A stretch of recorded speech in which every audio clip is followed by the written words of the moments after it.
I've just gotten back on the let's fix priest thing, you know? I don't want to delete priest or anything like that. All right, they got a new quest line.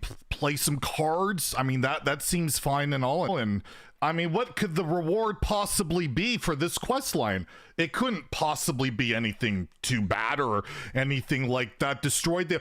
What the mother of... Son of a... Let's get salty! Hey guys, how's it going? Preparing here. So it's been about a month. We're around a month, actually pretty much a month to the day yesterday of United in Stormwind's release, and I thought it'd be a lot of fun to go back, take a look at our reviews of the cards, and well, just make fun of how terrible a lot of my predictions were. I will admit, I got some right. I got some pretty good stuff right. One of the standouts to me was the Demon Hunter quest. I got ridiculed for saying that card would be really good. Turned out to be pretty good.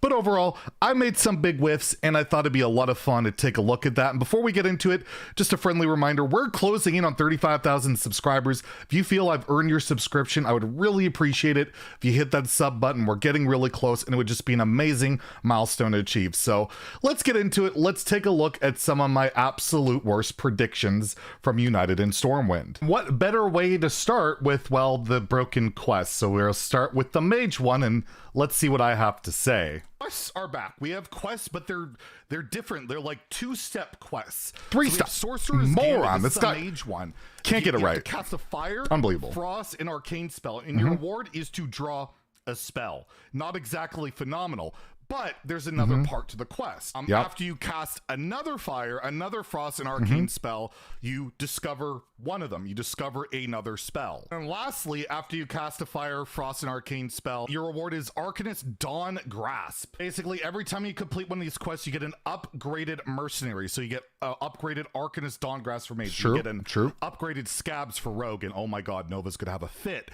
But anyways, Arcanist Dawn she Grasp barely for the shows rest up of your anymore. game. Let's be Your real. spells have +3 spell damage, which is ridiculous. It's like Malagos permanently, so you're going to clear everything with AoEs.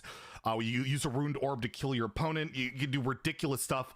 It's whether you have to play like 9 spells. Wow, to get that's to so this hard, point, isn't it? So whether hard. It'll be viable enough to stay alive that long. Plus, Arcanist Dawn Grasp herself costs 5 mana, so really insane, very interesting, very long-term base. This is what I wanted to see, was like... See, I wanted long-term base win conditions, you know, turn 7 and 8, and you instantly win. Oh, poor Zeddy. You're so innocent. Long-term win conditions that look really fun to play. I hope it's good. I have no idea. No, I really It's wish really hard to evaluate. I'll give it a 3 in standard, a 3 in wild, because I gotta imagine something with this effect has got to be powerful enough. It's just getting there. And in wild, it's a lot. To be fair, my valuation's actually pretty on point, that it's an insane reward. You have to survive to get there. That's one of the things the deck struggles with, is surviving. And you know, that it's just not a 3. It's like a 5-star card. It's you know, I know Quest Mage doesn't have the highest win rate, but it's definitely like a 5-star card. And I will like a bit, like, going into this expansion is one of the hardest to evaluate ever. Like, these cards were so out there, and the quest line stuff, well, I really went like over my head or whatever. Is just like the rewards you get from the quest lines. Drawing a card, discovering a spell is insane.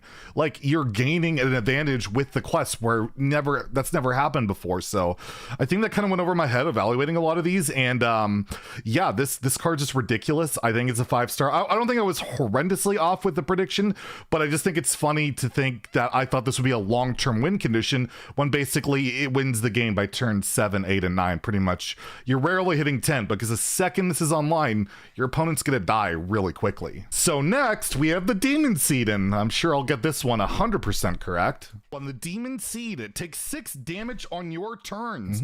Reward Lifesteal, deal 3 damage to the enemy hero. That's the first reward. So take 6 damage on your turns. Not hard. That's 3 life taps. That's 2 rate. By the way, I want to point out, this guy keeps liking his own videos. Like, really? Jeez.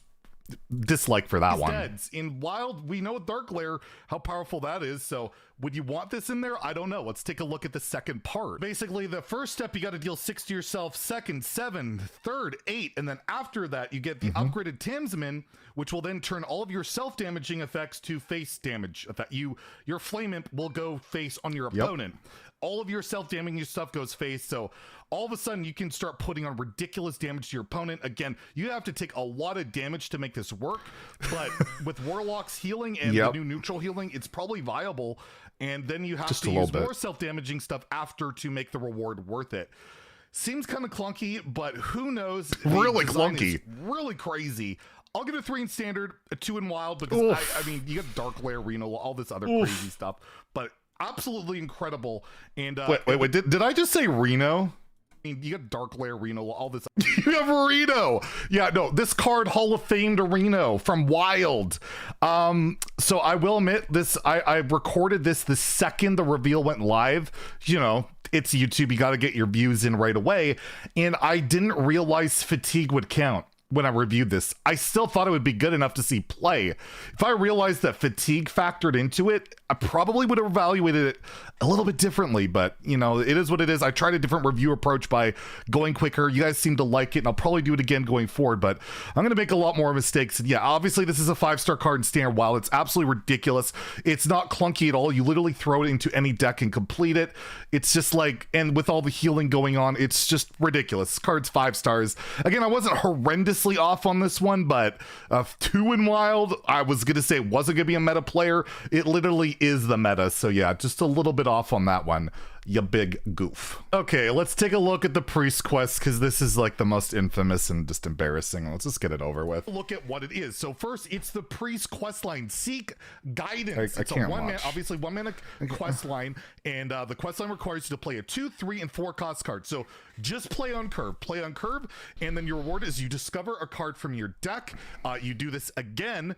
You have to play a 5 and 6 cost card. So again, just play on curve, reward, discover a card from your deck, and then you have to play a 7 and 8 cost card. Again, just play on curve, and you get Zorella the Sanctified, which is a 5 mana card, and then you shuffle the Purified Shard into your deck, and the Purified Shark is a 10 mana spell. Destroy the enemy hero. You win, regardless of their health or anything. So just, okay, I'm gonna try to not lose it, okay? But let's put it this way. This quest does not require a build around. You just need to it really does, actually. The quest always starts in your hand, right? It actually really does. 2, 3, 4, 5, 6, 7, 8. And yes, there's like some complications if your 8 drops buried, or you 7 drop, or you don't have enough 2s, 3s, or 4, whatever. But you're just gonna build a good curve. There's also the complication of having 10 mana.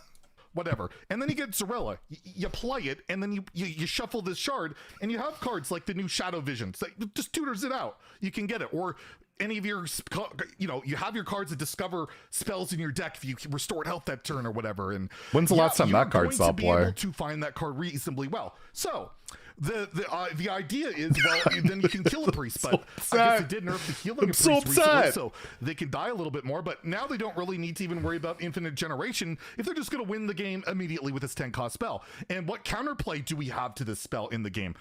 Nothing right now. No kill your opponent by turn 7. Pretty good counterplay. You can get it, but that's it. We have no counterplay to this, and I am losing my mind. Like, I go on for a while to get, you know. Anyways, let's be honest. If this card was out during the Barons, it's probably really good.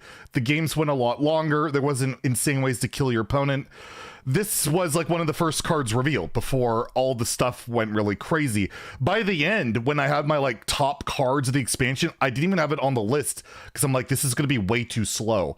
But as one of the first things revealed, although the Warlock quest was revealed, the Mage quest, regardless, still, if you look at like old Barons meta and like how Hearthstone normally is, this card probably would be playable and pretty frustrating.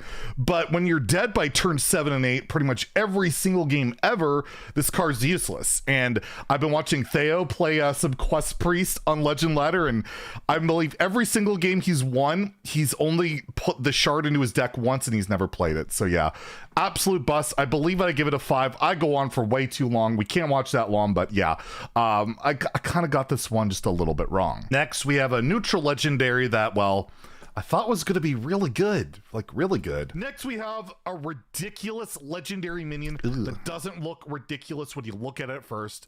It's Cornelius Roam, 6 mana 4/5 neutral legendary. That's it. It's a 6-mana 4/5.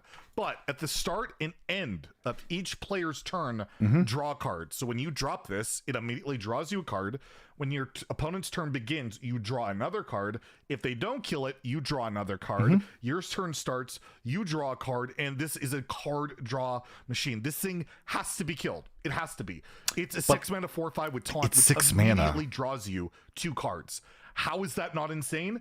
Well, most classes have really efficient, good card draw, but a shaman doesn't have, they have Dungeoneer and all that, but I think they would probably want a little bit more. And this is just like, you slow. have to kill this minion. It is ridiculous. I think this card, when I first looked at it, I thought it was bad. And now I'm like, this is like aggro decks or mid-range decks. Mid-range are like never going to run out of cards. Because at the very worst, it's drawing you 2 cards. And that is just bonkers. I am going to give this a 5. In standard. Oof. A 5 card. Like, I just think Hunter can use this, Shaman can use this, a Warlock. Zeddy, you're so wrong. Mid-range isn't real. 3.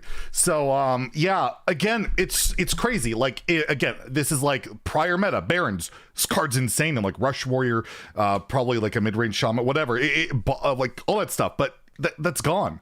Mid-range is gone. Cornelius doesn't make sense. 6 mana. You have to be winning the game with a 6 mana play. Drawing 2 cards doesn't cut it. So it's funny. I don't think my reasoning is that far off. I think this comes out in Barons. It's very playable, but it came out during one of the most broke back metas of all time. It does see some play. It's not a bad card. It's just absolutely not 5 stars. And again, it's just, that's the meta we're in. And man, it was really hard to predict that with this review series. We'll leave off with my Shaman Legendary prediction that, well, I'm still really surprised about this one, to be honest. The Shaman Legendary Bullner Hammerbeak. 2 mana 1/4 minion. After you play a Battlecry minion, repeat the first Battlecry played this turn. So basically, if you play this and then a Battlecry, you get to double dip, and then you could keep scaling it. It's not a one-time effect. This could potentially be infinite. You could go Bullner Hammerbeak, Lightning Bloom, Yasharaj, and just keep repeating the Yasharaj Battlecry. People try that. And just do a bunch of circus It's a medics, meme. OTK your It's an okay opponent. meme. And that's pretty cool. I don't know how realistic that is, but just this card with Primal Dungeoneer. Dungeoneer in general, just you play this Dungeoneer and you draw 4 cards. Play another Battlecry minion, you draw 2 more cards. That is ridiculous value. And you in Wild with the lackeys and all the you're noticing the word value. This card doesn't matter anymore. Like it's going to be an auto include value type of card. Yeah, in multiple archetypes in both Standard or Wild. It's incredibly powerful. It's only 2 mana, so it's very flexible and hell has 4 health. You even play this on curve. It's hard to kill, so you can play this on 2 and just curve in a all reasonable arguments. Draw 4 cards. So yeah, pretty ridiculous card. I'm gonna give this a 4 out of 5 in Standard and Wild. I think this card's very strong. Could lead to like some really crazy OTKs. So yeah, you heard the word value, right? Value doesn't matter anymore because you just kill your opponent by turn 6, 7, 8. It's a race to get to your combo now, or race to kill somebody with aggro cards. Like, you don't have mid-range, you don't have control, so value just doesn't matter. And Bullnar on paper, again, you look at like prior expansions, probably a really good card, but as it stands, just I haven't seen it played. Other than like people day one trying like the Yasharaj combo I mentioned there, and that just is too slow. So again, I'm wrong, but again, it's like the meta is so different from what I expected that a lot of these are just out there. The Priest Quest, well, that was just flat out wrong, but I kind of realized that before the review series ended. But anyways, that's some of my worst predictions. Maybe we'll do another one because man, there was quite a few. Like this was like the most difficult expansion to predict, and I missed quite a few. So I don't want the video to be too long, so maybe we'll do another one at another time. But there's a little piece of some humility for me because man, I mess up quite a bit, don't I? So if you enjoyed the video, please like and subscribe. Have a great day and stay salty, my friends.